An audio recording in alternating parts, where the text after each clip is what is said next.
Back at it again here on Philadelphia Eagles Now. Chase Sr. here with you. And no matter where you are or how you're tuned in, thank you so much for making today's show a part of your day. And there's a lot to talk about here, as we always talk Eagles right here on the channel. Some trade rumors around Trey Hendrickson to the Philadelphia Eagles gathering steam. So we're going to talk about some more buzz on that front. The Eagles on Friday signing a running back with some high drive pedigree from the Jacksonville Jaguars. And we're going to go through the top Philadelphia Eagles position battles from OTAs now that mandatory minicamp is getting underway on Tuesday. And speaking of that, yeah, it's going down on Tuesday. Only one day of mandatory minicamp for the defending Super Bowl champions, but you already know that right here on the channel, I'm going to be doing an Eagles minicamp winners and losers. Those videos always pop off, and that's why you subscribe to the channel for the best and most elite Eagles content right here on YouTube. So let's begin on the Trey Hendrickson front. Does Eagles general manager Howie Roseman have another big move left? The 2025 season is going to be here before we know it. I mean, we're sitting here on Monday, June 9th, and teams oftentimes in the NFL report to training camp at the end of July, so we're a little more than a month away from the Eagles being back on the practice field, and then at that point, they're getting ready for preseason and then regular season games. And so this Eagles roster building process has taken a lot of twists and turns since winning the Super Bowl and free agency and the draft, and then back in free agency, especially after the draft when these signings don't count against the compensatory pick formula. And the Eagles are at a point right now where their roster isn't quite complete. Howie Roseman is always aggressive. He's always looking for stars. The Eagles are in a good spot with their cap situation, and I'm not ruling out a Trey Hendrickson trade. He's entering the final year of his contract, $21 million. $15.8 million is the base salary. He has an $18.6 million cap hit for the 2025 campaign.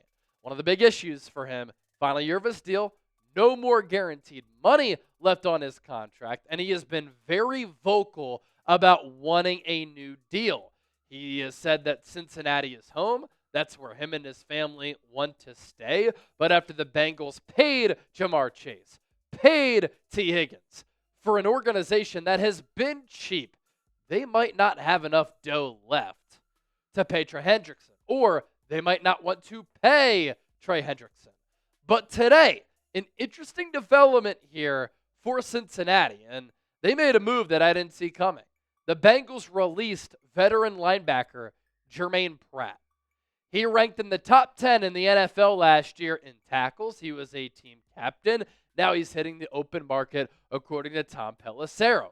This release saves the Bengals $5.6 million in cash and 2025 cap space. The most recent report was that the Bengals were offering Hendrickson $28 million per year. Hendrickson isn't taking that. He's had 17 sacks in each of the last 2 years. That would be under what he's worth on the market as he looks for that new deal. But with saving that money, could the Bengals add that money onto their original offer to Trey Hendrickson?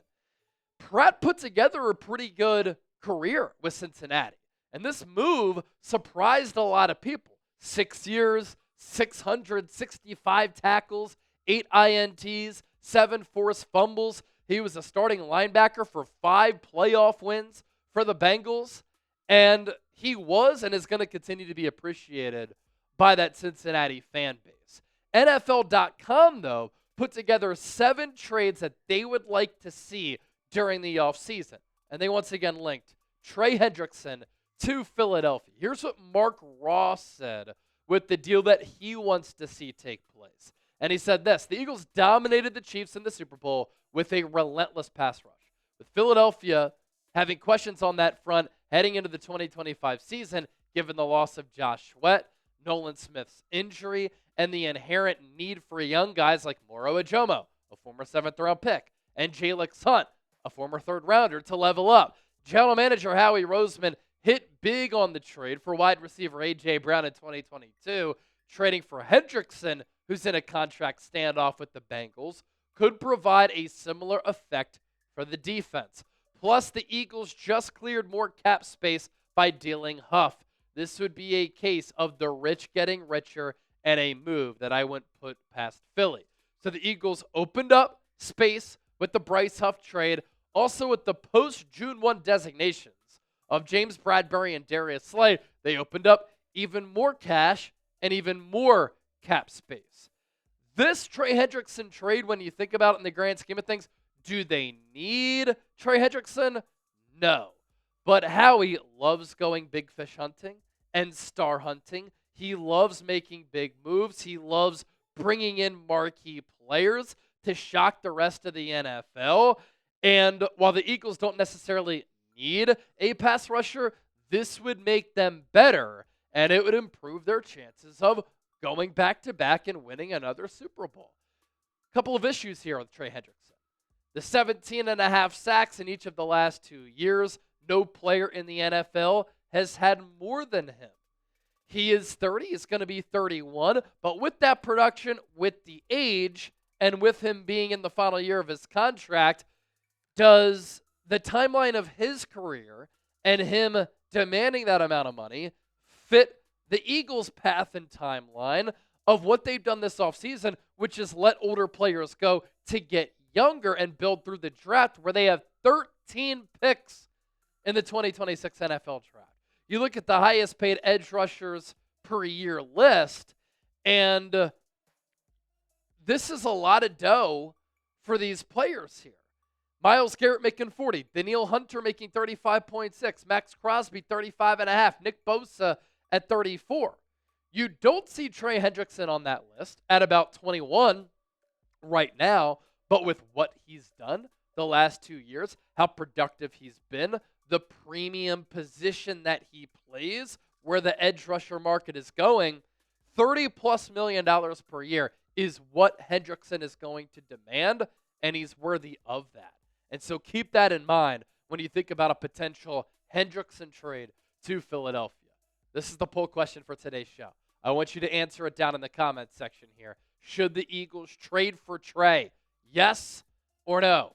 Ultimately, I don't think they need to, because Nolan Smith and Jalix Hunt are emerging players. They are also cost-controlled assets, players who are on their rookie deals. Nolan Smith going into year 3. If the Eagles exercise his 5th-year option, that's 2 more years of club control. Jalix Hunt is going into year 2. He's under contract the next couple of years at an affordable rate. The Eagles added Josh Uche and Azeez Ojulari in free agency to 1-year contracts, but the Eagles added those players. That's a pretty damn solid 4-man rotation at that edge rusher spot. Again, Howie could say F it and just go for a star and say that makes us even better and deeper. But I think the Eagles are trying to think financially sound here.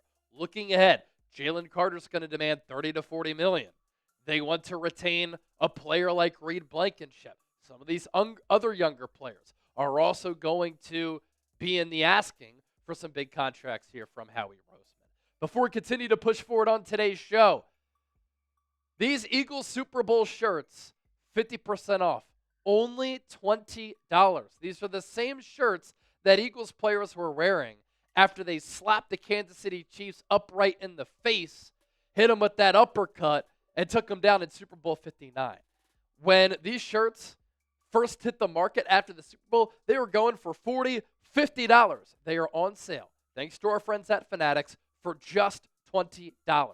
Limited time only. So all you have to do, use that link down below, chatsports.com/SB shirt. It takes you to Fanatics. Fanatics will know that Chase Senior, Eagles Now, and Chat Sports sent you, and you can get geared up for now and forever, because that Super Bowl 59 victory is timeless. This roster move for Philadelphia did take place on Friday. I did a YouTube short on this. I uploaded it in a tuxedo because I was getting ready to be a part of Mitchell Renz's wedding. The host of the Raiders Report here. Wedding went great. It was a great couple of days. That's why there wasn't as much content on the channel last week. Still able to do 6 long-form shows because we're built different here. Didn't do a long-form show on this move here, though, that I find to be pretty interesting, as the Eagles claimed Keilan Robinson off of waivers. So he was a 2024 5th-round pick, by the Jacksonville Jaguars. He first went to Alabama, and then he transferred to Texas. 5'8", 191 pounds. He only played in 6 games last year, all on special teams for Jacksonville. Didn't have a carry with the Jags last year. That was obviously the Doug Peterson regime. And now it's the Liam Cohen show with Jacksonville. And the Jags decided to part ways with Keilan Robinson last week. And so he went through the waiver wire until the Eagles were up on the waiver wire, and they decided to claim him and adding him to their 90-man roster. As a running back, didn't have a lot of production that was vast in college at Alabama or at Texas. Clearly a highly touted recruit coming out of high school, going to Alabama, and then transferring to Texas. But in his college career, he never had more than 330 rushing yards in a single season. But he was a really good returner. So maybe that's what the Eagles' thinking is here, as Avery Williams didn't partake throughout all of Eagles' OTAs, and he's probably the player who the Eagles want to be the punt returner and kick returner for 2025. But if he's not ready to go, if he continues to deal with injuries, if he doesn't play well, you have Keilan Robinson on the back burner here. In 3 seasons with Texas, he thrived as a return specialist. He finished 8th in school history in kickoff return average at 24.2 yards and 9th with 897 total kickoff return yards. Honorable mention, all Big 12 selection by the coaches in 2022. And how about this? At the 2024 NFL Scouting Combine, he posted a 4.42 in the 40-yard dash, a 33-inch vertical, and a 10.5 in the broad jump. According to NFL Next Gen Stats, his athleticism score 7th among all running backs at the NFL Combine last year. And you look at the relative athletic score, that's a little bit different than the Next Gen Stats. In the green there, though, the speed. 4.42, 40, elite 20-yard split, elite 10-yard split, and then that explosiveness with the broad, some of that short area quickness and overall explosion, always important for a return man. So Keilan Robinson being added to this team. We know that the Eagles love to take chances on players with high draft pedigree from other teams, and then they put them in their player development program, and those players end up maxing out and playing very well for Philadelphia. And other teams' garbage, oftentimes, can be the Philadelphia Eagles' gold. We round out with this. Eagles OTAs in the rear view. Next up, mandatory minicamp. After that, no Eagles football until training camp at the end of July. The top Eagles position battles currently happening with this football team right now. Outside cornerback, opposite of Quinyon Mitchell. Cooper DeJean getting snaps there. But Vic Fangio, I think, likes to use him in the slot. Cooper DeJean was also getting some reps at safety. So I think it's a 2-horse race and competition between Keely Ringo and Adoree Jackson, with Eli Ricks also being in the mix. At inside linebacker, I think Jeremiah Trotter Jr. is going to start week 1, Thursday, September 4th, against the Dallas Cowboys. Nakobe Dean won't be ready. Jahan Campbell, I don't think, will be ready. Smile Mondon, I don't think that he's going to unseat Trot alongside Zach Bond. So I think Zach Bond, Trot Jr. will be the starting inside off-ball linebackers for Philadelphia week 1 against the Cowboys. Safety next to Reed Blankenship. Couple of players getting a lot of reps here. Sidney Brown, Andrew Makuba, Andre Sam, Tristan McCullum, Lewis Seen. Vic Fangio even said last week, it's going to take training camp, some preseason games to figure out who will start next to Reed Blankenship. And then at right guard, doesn't seem like there is a competition there. It is Tyler Steen's job to lose. He has been getting all the reps with the first-string offensive line at right guard. Don't forget to hit that subscribe button here on Philadelphia Eagles Now for insightful, informative, entertaining, thought-provoking Eagles coverage where you have a voice. It's Eagles Now. I'm Chase Sr. Thanks for hanging out, and we'll see you soon.